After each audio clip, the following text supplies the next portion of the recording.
ख़वातीन और हज़रात, welcome back to सियासी शतरंज। आज के दिन का एक और तारीखी जुमला, एक और तारीखी खबर ये आई जब बिलावल भुट्टो जरदारी लाहौर में मीडिया से गुफ्तगू कर रहे थे और वो उन्होंने बात की लेवल प्लेइंग फील्ड की, जिस तरह वो हमेशा करते हैं। जिसके बाद सहाफ़ी ने सवाल पूछा कि आप किससे लेवल प्लेइंग फील्ड चाहते हैं, तो उन्होंने कहा मैं लेवल प्लेइंग फील्ड मुस्लिम लीग नून से चाहता हूं। जिस जमात के ऊपर तनकीद की जाती थी, हमेशा इलेक्शन के दौरान हमले होते थे, ताबड़तोड़ जबानी गोलाबारी होती थी, अभी भी जारी है। हम अब देख रहे हैं कि बिलावल भुट्टो जरदारी साहब ने एक बड़ा स्टांस लिया है और वाजे बता दिया है कि इस वक्त जो खेल है, जो फील्ड है जिसकी बात की जा रही है, ये इलेक्शन का खेल, सियासत का खेल, वो नून लीग के कंट्रोल में है। और नून लीग चाहेगी तो ही पीपल्स पार्टी को फेयर फील्ड मिलेगी खेलने के लिए इलेक्शन। यकीनन ये बहुत बड़ी डेवलपमेंट है, हैरत अंगेज खबर है। गुफ्तगू करेंगे पाकिस्तान पीपल्स पार्टी के सीनियर रहनुमा नैयर हुसैन बुखारी साहब हमारे साथ मौजूद हैं, साबिक चेयरमैन सेनेट भी। Thank you so very much Bukhari साहब for giving us your precious time. मेरा पहला सवाल आपसे ये है सर, ये बड़ी एक हैरत अंगेज बात नहीं है हुजूर कि लेवल प्लेइंग फील्ड नून लीग से मांगी जा रही है? शुक्रिया। इनफैक्ट देखें कि 16 माह हम गवर्नमेंट में इकट्ठे रहे और फिर जो अभी केयर का प्राइम मिनिस्टर है वो फॉर्मर प्राइम मिनिस्टर का नॉमिनी है।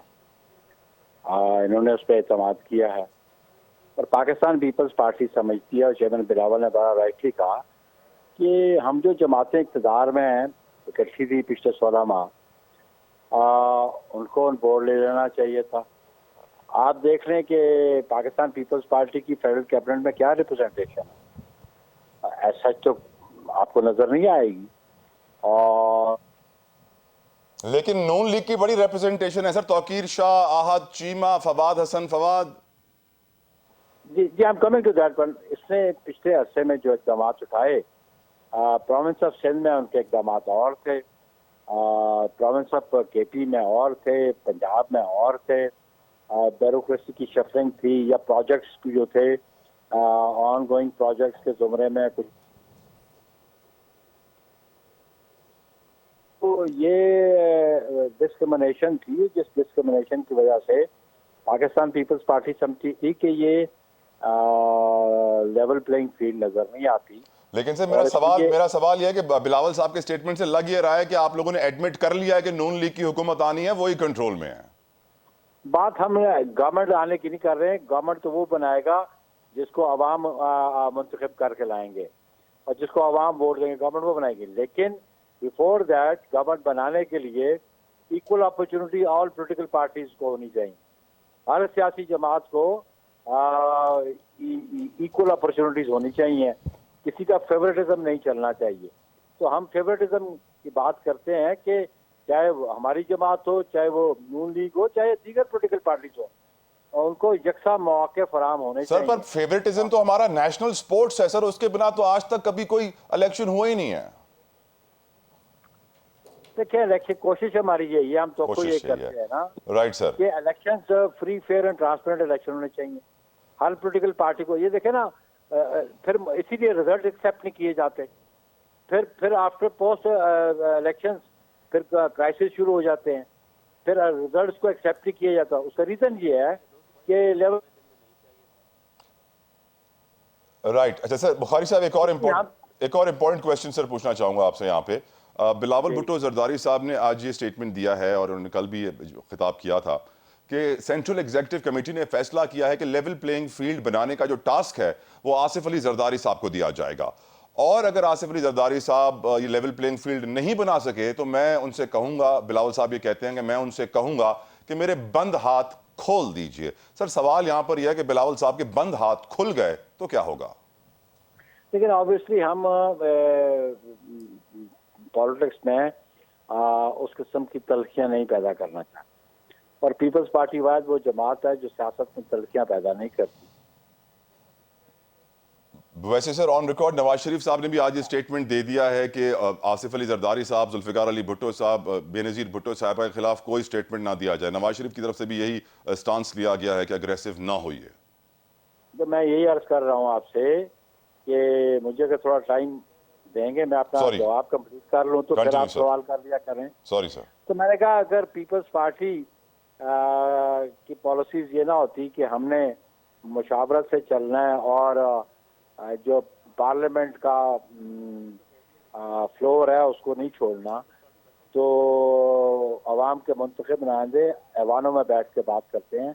अगर हमारा ये सोच ना होती हमारी लीडरशिप की, तो 2018 का ही जो था, बहुत सारी पॉलिटिकल पार्टी जो पीडीएम का हिस्सा थी वो तो ओथ लेने को तैयार नहीं थी, वो तो उसी वक्त एजुटेशनल पॉलिटिक्स पे जा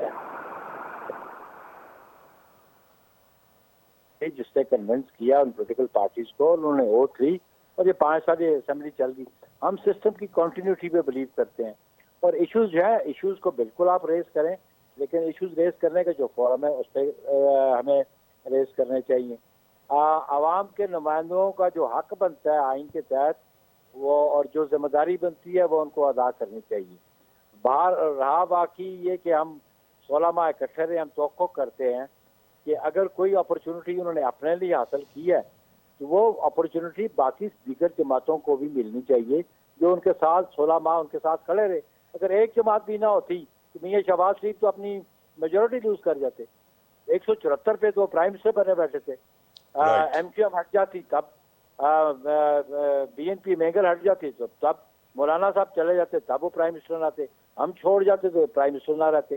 तो इनको अगर वो 16 माह इनके साथ चलते रहे, इनको प्राइम मिनिस्टर बना के रखा, तो इन्होंने जिसको अपना नॉमिनी बनाया, जिसको इन्होंने ट्रस्ट किया, उसके लिए सिर्फ अपने लिए बेनिफिट तो ना देखें, बाकी जमातों को भी तो अगर कोई बेनिफिट मिल सकता तो मिले। मसलन ऑन गोइंग प्रोजेक्ट्स हैं, तो सिंध में तो आप ऑन गोइंग प्रोजेक्ट्स अगर बंद कर दें, और पंजाब में जो जाते जाते प्राइम मिनिस्टर साहब अपने इलेक्टेबल्स को दे गए हैं, वो काम जारी रहे, तो ये डिसफेवर हो जाती है ना।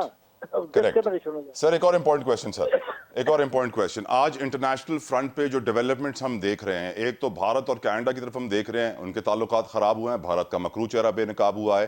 दूसरा जो हम देख रहे हैं सर, ईरान और सऊदी अरेबिया जो बड़े खतरनाक दुश्मन थे आज दोस्त बन गए हैं। सऊदी अरेबिया की फुटबॉल टीम ईरान में खेल रही है। अमेरिका ने ईरान के जो मुंजमद $6 अरब थे वो रिलीज कर दिए हैं।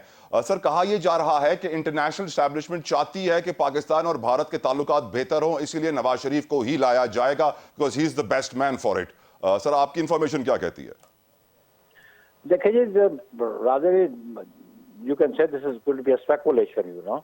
ओके, लेकिन मैं समझता हूं कि ये हक तो पाकिस्तान के अवाम को है कि वो किसको मुंतखब करके ना।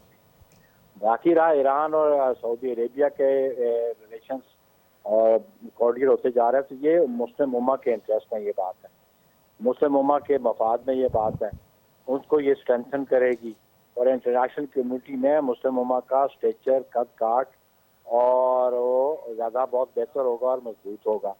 रहा भारत का इशू, तो भारत जो है वो एक्सपोज हो गया। ये अगर हम कहते तो शायद कहते हैं कि ये इनकी ऑस्ट्रेलिटी पिछले 70 साल से 75 साल से चल रही है, लेकिन कनाडा एक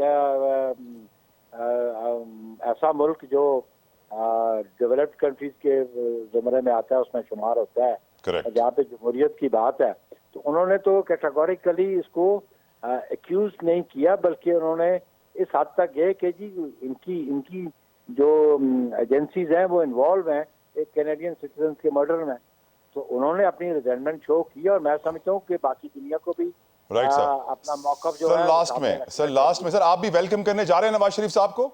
बिलावल साहब तो कह रहे हैं कि मैं वेलकम करूंगा।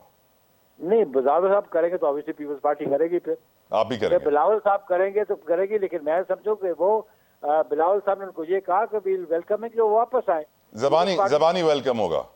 हाँ, तो वो वापस आए और अपना किरदार अदा करे पाकिस्तान की politics. Thank you so very much sir for your precious time. Nayyar Hussain Bukhari sahab हमारे साथ मौजूद थे। एक बात तो वाज़ेह है, जो इंटरनेशनल एस्टैब्लिशमेंट चाहती है इस खित्ते को बदलना, इसमें तब्दीली लेकर आना, इंप्रूवमेंट लेके आना, पुरानी दुश्मनियां खत्म करना, जो इस वक्त बैनुल अक़वामी मंजरनामे पे हो रहा है उसके बड़े ताने बाने और स्ट्रिंग्स पाकिस्तान से भी आके मिलते हैं। इनके असरात पाकिस्तान पर भी होंगे। अल्लाह पाकिस्तान का मुस्तकबिल बेहतर करे। दुआ के साथ अल्लाह को इजाज़त दीजिए। अंटिल नेक्स्ट टाइम, अल्लाह हाफिज़।